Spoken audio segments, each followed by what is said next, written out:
Good morning friends, study stream YouTube channel पर आप सभी का स्वागत है। आज के इस वीडियो में हम डिस्कशन करने वाले हैं आज के कुछ इंपॉर्टेंट करंट अफेयर्स के बारे में। तो चलिए शुरू करते हैं, देखते हैं आज का पहला करंट अफेयर। अश्विंदर सिंह ने रिलीज किया उनका नया book master residential real estate. Master residential real estate जो है वो किसके द्वारा लिखा गया है? वो लिखा गया है अश्विंदर सिंह के द्वारा लिखा गया है, जो उनका एक नया बुक है।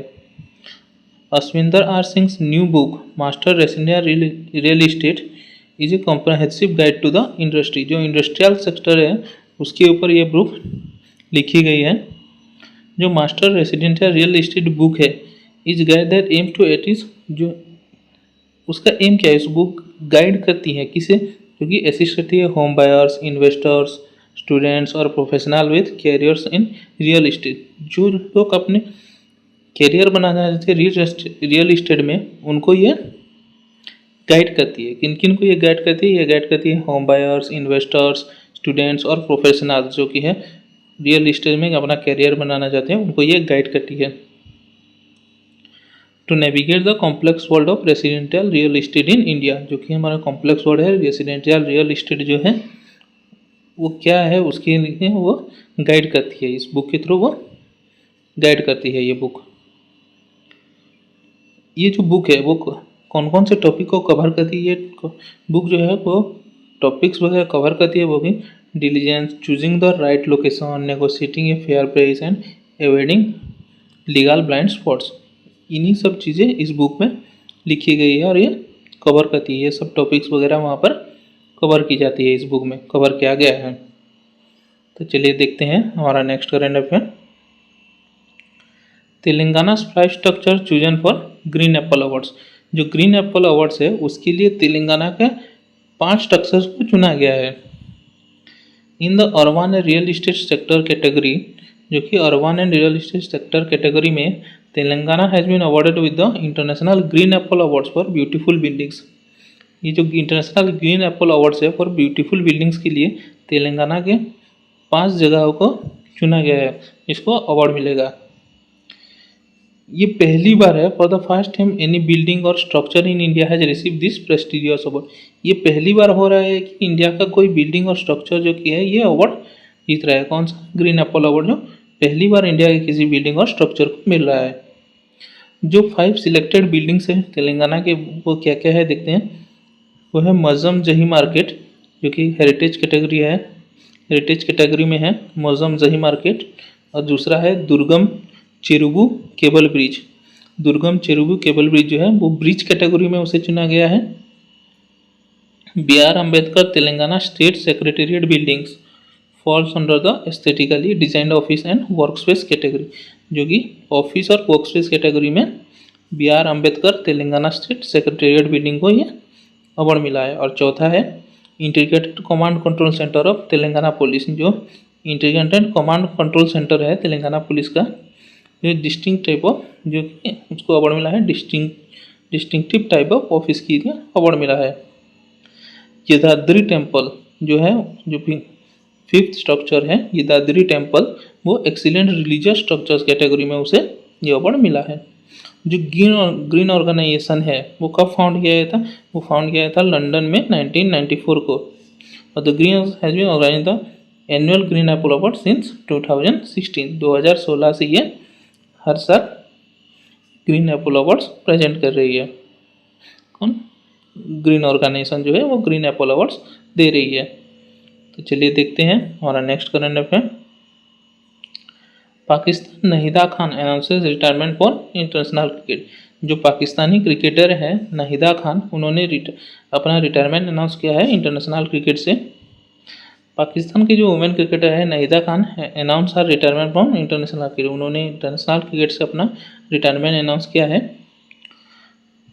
वो जो नाहिदा खान है उन्होंने अब डेब्यू किया था, उन्होंने डेब्यू किया था फरवरी 2009 में। किसके अगेंस्ट? वो श्रीलंका के अगेंस्ट उन्होंने अपना डेब्यू किया था। कब? फरवरी 2009 को उन्होंने अपना डेब्यू किया था।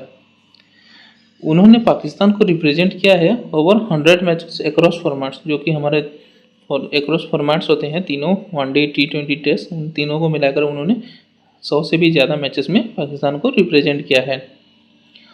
और उन्होंने पाकिस्तान को 3 वर्ल्ड कप में भी रिप्रेजेंट किया है। जो वुमेंस वर्ल्ड कप होता है उसमें 3 ओडीआई वर्ल्ड कप जो है, उसमें वनडे डोमेस्टिक वर्ल्ड कप जो है उसमें उन्होंने कप 2013, 2017 और 2022 3 ही वर्ल्ड कप में उन्होंने रिप्रेजेंट किया है। और 4 T20 वर्ल्ड कप जो है उनमें उन्होंने रिप्रेजेंट किया है पाकिस्तान को। कब कब 2012, 2014, 2016 और 2018 इन्हीं 4 साल में उन्होंने T20 वर्ल्ड कप में उनको रिप्रेजेंट किया है। तो चलिए देखते हैं हमारा next current affair. England allrounder Moin Ali awarded order of British Empire. England के जो ऑलराउंडर हैं मोइन अली, उन्हें अवॉर्डेड किया गया है order of the British Empire. England allrounder जो है Moin Ali has been awarded order of British Empire for his service to the game of cricket. जो कि उन्होंने गेम ऑफ क्रिकेट के लिए जो उनका सर्विस है, जो डेडिकेशन है, उनका जो खेल भावना है, उसी के लिए उन्हें order of the British Empire award मिला है। मोइन अली जो है उन्होंने इंग्लैंड को रिप्रेजेंट किया है 225 मैचेस अक्रॉस ऑल 3 फॉर्मेट्स। जो तीनों फॉर्मेट है, वनडे, टेस्ट और T20, तीनों में से मिलाकर उन्होंने 225 मैच उसमें उन्होंने इंग्लैंड को रिप्रेजेंट किया है। रिसेंटली ही withdraw his decision of retirement from England test cricket team and playing is SS 2023। जो SS 2023 का जो मैच अभी सीरीज चल रहा है, उसमें उन्होंने अपना जो टेस्ट में रिटायरमेंट लिया था, उन्हीं में से वो बाहर आकर अब विड्रॉ किया है उनका डिसीजन। अब वो इंग्लैंड के लिए फिर से टेस्ट क्रिकेट खेल रहे हैं। जो order of the British Empire है वो क्या है? The order of established by King George भी इन 1917 में जॉर्ज भी के द्वारा ये एस्टैब्लिश किया गया था। To honour those who had served in a non competitive role and expanded the order to reward contribution to the art, science, charitable work and public service. इन्हीं जो कंट्रीब्यूशन है, जो कैटेगरी से आर्ट, साइंस, चैरिटेबल वर्क और public, इन्हीं में जो जिसका कंट्रीब्यूशन सबसे अच्छा रहता है, उन्हीं को वो ये अवार्ड दिया जाता है। तो चलिए देखते हैं हमारा next current affair. World Bank introduce its initial plan to enhance road safety in Bangladesh. World Bank ने इंट्रोड्यूस किया है उनका जो इनिशियल प्लान है to enhance road safety in Bangladesh में। बांग्लादेश में जो रोड सेफ्टी है उसके लिए वो एनहांस करेंगे। World Bank has initiated its first ever project dedicated solely to road safety. ये वर्ल्ड बैंक का पहला प्रोजेक्ट है जो कि सोली रोड सेफ्टी के लिए ही डेडिकेट किया गया है साउथ एशिया में ये इनका पहला प्रोजेक्ट है जो कि सिर्फ हमारे जो रोड सेफ्टी है उसी के लिए ये डेडिकेट किया है। With a financial agreement $358 million signed. इसी एग्रीमेंट के है $358 मिलियन साइन किया गया है with the government of Bangladesh in Dhaka. जो बांग्लादेश की कैपिटल है ढाका, उसमें वहाँ पे उन्होंने जो वर्ल्ड बैंक है उनके बांग्लादेश के साथ एग्रीमेंट किया है। इस एग्रीमेंट के तहत जो कि वो $358 मिलियन खर्च करेंगी। कौन से? जो हमारे रोड सेफ्टी है उसी में ये अमाउंट यूज होगा। ये जो प्रोजेक्ट है वो एम्स करती है reducing फैटेलिटीज़ and injuries caused by road crashes. जो कि हमारे रोड एक्सीडेंट वगैरह होती है उसी में ये प्रोजेक्ट काम करेगी, जिससे कम हमारे एक्सीडेंट हो और इंजरीज हो। In high risk highway district roads and selected cities. जो बांग्लादेश के हाई रिस्क हाईवे हैं जहाँ पर ज़्यादा एक्सीडेंट्स वगैरह होती हैं, जो डिस्ट्रिक्ट रोड्स हैं और सिलेक्टेड सिटीज़ जो कुछ हैं जहाँ पर ज़्यादा से ज़्यादा एक्सीडेंट होती हैं, वहाँ पर ये जो रोड सेफ्टी है वहाँ पर ये काम करेगी। जो वर्ल्ड बैंक है वहाँ पर वो अपना प्रोजेक्ट इंट्रोड्यूस करेगी। ये जो प्रोजेक्ट है वो फोकस करेगी 2 नेशनल हाईवेज ऑफ बांग्लादेश। जो बांग्लादेश के 2 नेशनल हाईवे है प्रोजेक्ट वहाँ पर फोकस करेंगी। कौन सा? गाजीपुर एलेंगा जो N4 नेशनल हाईवे है, और नटोरी नवाबगंज जो है N6 नेशनल हाईवे। उन दोनों नेशनल हाईवे पर ये प्रोजेक्ट विल फोकस करेगी। वर्ल्ड बैंक के प्रेसिडेंट कौन है? वर्ल्ड बैंक के प्रेसिडेंट है अजय बंगा, जो कि 14th प्रेसिडेंट है और उनका हेडक्वार्टर है वाशिंगटन DC। तो चलिए देखते हैं हमारा next current affair. Ring digital credit platform now features NPCI UPI plugin. जो रिंग डिजिटल क्रेडिट प्लेटफॉर्म है वो फीचर का है NPCI का जो UPI प्लगइन फीचर्स है वो फीचर्स करेगा, उसके यूज करेगा। रिंग ये डिजिटल क्रेडिट प्लेटफॉर्म है इंडिया। रिंग जो कि एक डिजिटल क्रेडिट प्लेटफॉर्म है इंडिया में, वो कोलाबोरेट कर रहा था National Payment Corporation of India NPCI के साथ उन्होंने कोलाबोरेट किया है to implement its UPI plugin feature. जो एनपीसीआई का यूपीआई प्लगइन फीचर है वो इम्प्लीमेंट करेगा कौन? रिंग, जो कि एक डिजिटल क्रेडिट प्लेटफॉर्म है। वो एनपीसीआई का यूपीआई प्लगइन फीचर इम्प्लीमेंट करेगा इनटू इस एग्जिस्टिंग डिजिटल सर्विस। जो उनके एग्जिस्टिंग डिजिटल सर्विसेज हैं उन्हीं में ये इम्प्लीमेंट करेगा।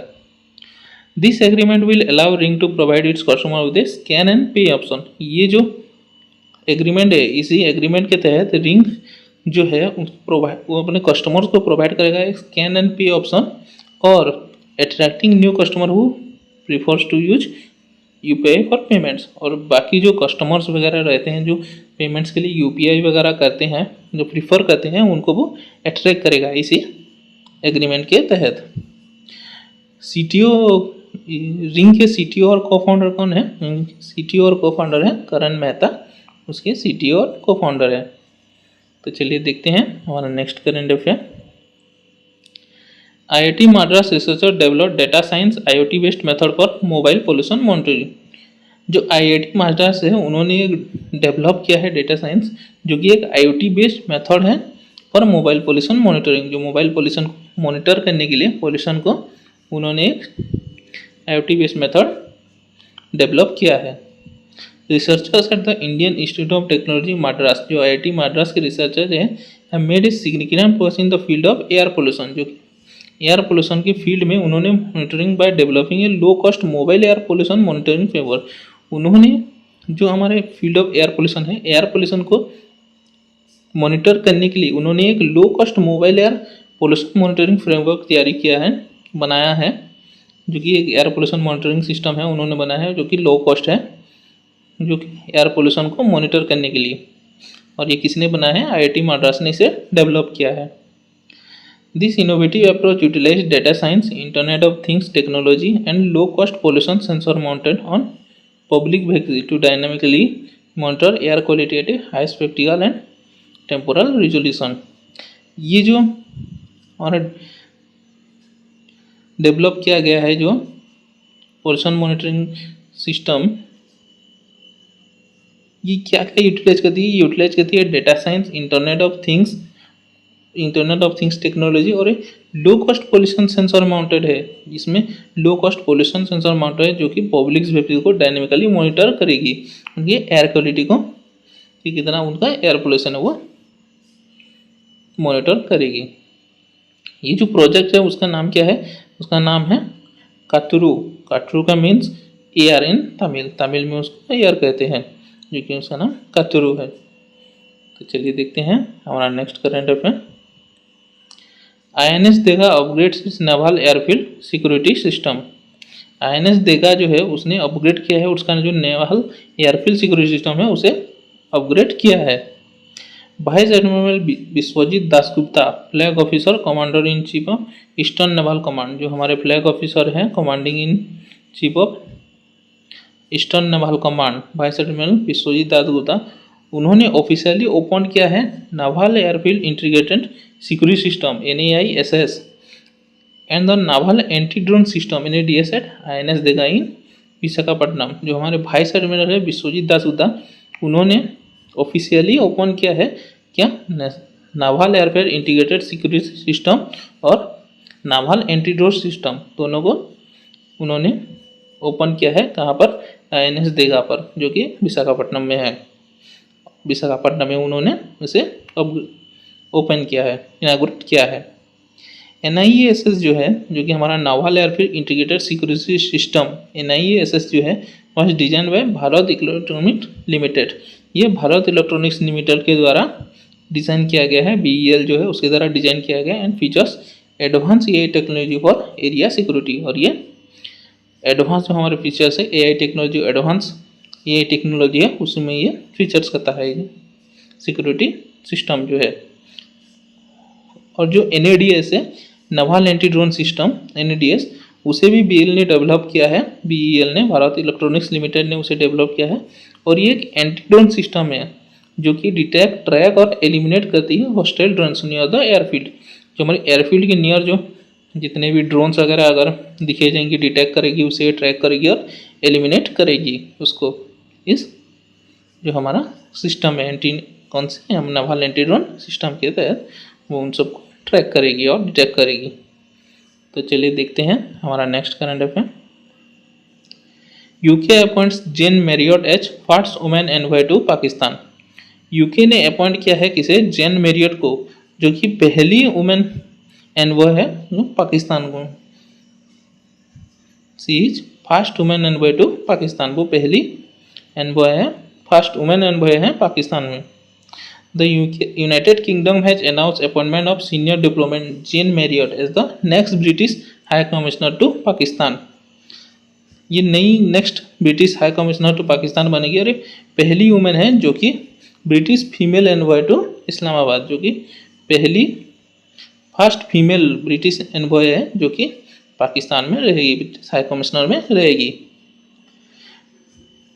इस पहले वो कौन, प्रायर टू दिस समय जेन मैरियट, इस पहले जेन मैरियट जो थी वो हाई कमिश्नर टू केन्या थी, वो पहले हाई कमिश्नर टू केन्या रही है, अब ये पाकिस्तान हाई कमिश्नर रहेगी, जो कि पहली ब्रिटिश फीमेल बनेगी जो कि पाकिस्तान में हाई कमिश्नर रहेगी।